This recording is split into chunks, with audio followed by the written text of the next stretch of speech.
Buenas noches, mi nombre es Alonso Castillo Cuevas. Ministro presidente Arturo Saldívar, hoy mi madre, Alejandra Cuevas Morán, cumple 453 días ilegalmente encarcelada por el fiscal general de la República, Alejandro Gertz Manero, quien el pasado 11 de noviembre, cuando estaba a punto de deliberar el primer tribunal colegiado en materia penal sobre el asunto de mi madre, la muy posible y factible liberación de mi madre porque ya veníamos de ganar los amparos, el fiscal general de la República le pidió a la Suprema Corte de Justicia de la Nación que atrajera el caso. Ministro presidente, han pasado más de 60 días y lo único que hemos recibido de la Suprema Corte de Justicia de la Nación es un silencio absoluto que nos mata, al igual que la celda asfixia a mi madre ilegalmente en la cárcel. Ministro presidente, no permita que Alejandro Gertz Manero, quien fue el cuñado de mi abuela durante 52 años, extermine al Poder Judicial y termine con el legado de todas las ministras y ministros por este poder absoluto que tiene el fiscal general de la República. Además, ministro, se lleve el caso, él sabe que la fabricación es insostenible. Cualquier ministra, cualquier ministro que abre el caso se va a dar cuenta del sinnúmero de violaciones cometidas en contra de los derechos humanos, en contra del debido proceso. Y sin embargo, mi madre Alejandra Cuevas Morán sigue presa, aunado a que la ley de amparo en el artículo 40 es clara al establecer en qué supuestos podría la Fiscalía General de la República pedir una atracción de la Corte. ¿Cuál es el interés supremo de la Federación en un caso particular del fiscal Alejandro Gertz Manero, que sabemos que está utilizando la FGR de manera facciosa? Porque cuando él impugnó los amparos que nosotros ganamos, los impugnó no solo como Alejandro Gertz Manero, los impugnó a través de la Fiscalía General de la República. Cuando él atrae el caso, todo el mundo nos dice, va a ser muy doloroso para ustedes porque se van a quedar más tiempo sin su madre, pero va a ser más difícil que el fiscal general de la República pueda doblegar a 11 ministros. Ministros, apelamos a la solidaridad de la justicia, de la conciencia. Esto es una atrocidad jurídica, ética, humana, que bastará con que cualquier abogado honorable, con integridad, abre el expediente y se dé cuenta de la violación tan salvaje que han hecho de los derechos humanos de mi madre Alejandra Cuevas Morán. Y para poner en contexto nuestra preocupación, nosotros iniciamos ya juicio político en la Cámara de Diputados el pasado 7 de diciembre, ministro. A la fecha únicamente 2 representantes han hablado de este caso, es decir, que el poder del fiscal es tan absoluto que ya el poder legislativo lo tiene arrinconado. Nosotros confiamos en la imparcialidad de la Suprema Corte de la Justicia de la Nación. La justicia debe ser pronta, debe ser expedita, debe ser transparente, debe ser eficaz. Y déjeme decirle, ministros, que hemos tenido desde ministerios públicos que le menten a los jueces para lograr resoluciones fraudulentas en contra de mi madre, incluyendo el arresto, hasta jueces que dictan auto de formal prisión a una mujer inocente, no dicho por mí, ministro, dicho por las propias autoridades. Pero cuando Alejandro Gertz Manero te persigue, la ley se extingue. Estamos clamando justicia, ministro, a usted, a sus colegas, que dejen este silencio que nos está asesinando. Mi madre tiene 68 años de edad, mi abuela tiene 94 años, Laura Morán Servín, con orden de aprehensión, la mujer más longeva en la historia del país con una orden de aprehensión, y se está muriendo.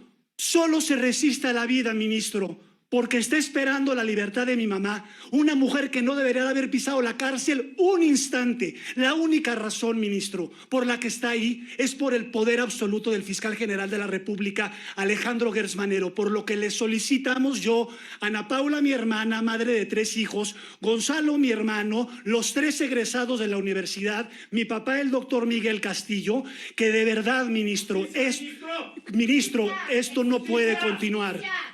Porque gracias a lo que tú tomaste el caso de mi mamá y la jalaste a la Suprema Corte, me dejaste otra Navidad sin ella. Esto no se hace. Veniste a hablarnos a todos de justicia. Estamos en este lugar. ¿Dónde está la justicia? Soy egresada de Ibero. ¿Dónde está la justicia? Todo lo que le dicen a estos alumnos es una pendejada. No hay nada, ministro. ¿Dónde están las leyes? ¿Dónde está el abuso de poder que está teniendo mi mamá? 452 días. Si fuera tu mamá, ¿qué harías? ¿Qué harías? ¿Qué harías? harías? ¡Justicia! ¡Libertad para Alejandra! ¡Por favor! Te lo suplico. Esto no puede seguir. Soy mamá de 3 hijos y estoy aterrada de criarlos aquí en México. Aterrada de vivir en México porque no existe nada. Porque no existen las leyes, no existen los ministerios públicos. Mi mamá no hizo nada. Se lo suplico, clemencia. Vea lo que estamos logrando, señor ministro, que nos tenemos que hincar para pedir que liberen a una mujer inocente. Ministro, hable por favor.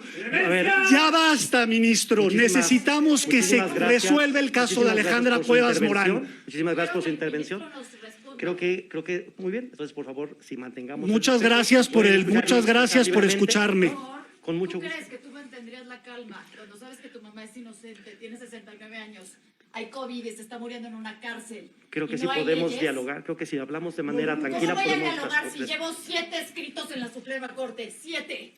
Creo que podemos dialogar y justamente el espacio es para generar un espacio de diálogo. Muchas gracias por su pregunta. Le damos la palabra a la siguiente persona, por favor. En relación con la primera intervención, pues realmente este es un foro académico. No creo que sea un lugar para venir a hacer reclamos de ese tipo y menos de esa forma. Sin embargo, entiendo su dolor, su sufrimiento y simplemente le contesto lo siguiente. En primer lugar, yo no atraje el asunto de su mamá, lo hizo el Pleno de la Suprema Corte de Justicia de la Nación por 8 votos. Entonces, a ver, yo lo escuché, ahora le pido que usted me escuche y después voy a contestar las otras preguntas. Yo creo que ustedes ya tuvieron un tiempo suficiente para decir todo lo que dijeron. Entonces ahora simplemente le voy a contestar y no voy a entrar a un debate. No es mi papel, ni mucho menos en un asunto que está sujeto a jurisdicción. Segundo comentario, la Corte no habla sino por sus sentencias.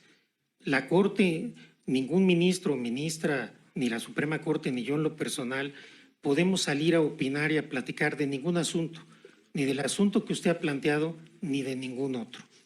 La decisión sobre el tema de los 2 amparos en revisión que están en la Suprema Corte lo resolverá el Pleno de la Corte con base en las constancias que haya en el expediente, sin ninguna presión y consideración distinta que sea el que se ajuste a derecho, a la Constitución y al respeto a los derechos humanos, como lo hacemos siempre. De tal suerte que una de las razones por las cuales el asunto está en la Corte es para que ninguna de las 2 partes puedan alegar que se resolvió por influencia de nadie. Las ministras y los ministros de la Corte resolveremos el asunto de acuerdo a lo que haya en el expediente, tratando de hacer lo correcto. ¿Cuál va a ser la decisión? No lo sé. Yo no conozco el asunto en este momento. Está por designarse un ministro ponente, presentará un proyecto y la Corte decidirá, ya sea por unanimidad o por mayoría, como lo hace en todos los casos. Lamento mucho la situación que ustedes están padeciendo, pero no es responsabilidad de la Corte, ni siquiera del Poder Judicial Federal.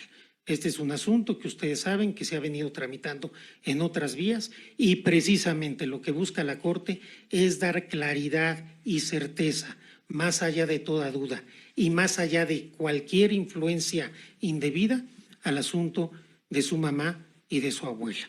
Trataremos de hacer lo correcto y cumplir con nuestra obligación, como lo hemos hecho siempre. De verdad entiendo su dolor, su sufrimiento, su desesperación y por eso no tengo ningún reclamo con la forma como ustedes se han manifestado. Tienen todo el derecho de hacerlo.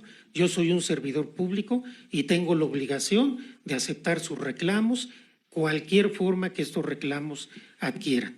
Sin embargo, siendo justos, yo no atraje el asunto. Sí, yo fui el que presenté la solicitud al Pleno, eso es cierto, y el asunto se resolverá por el Pleno de la Corte, por la instancia judicial más alta de este país y estoy seguro que la decisión que se tome será la correcta. Es todo lo que les puedo manifestar en este momento. Y que tengan confianza en la justicia, como en la justicia de la Corte. Mucha gente ha llegado en situaciones igual o más desesperadas que ustedes en situaciones de presiones políticas mucho más grandes que las que ustedes hoy alegan, y en la Corte pudimos hacer lo correcto. Yo no puedo prejuzgar sobre el caso, no lo conozco.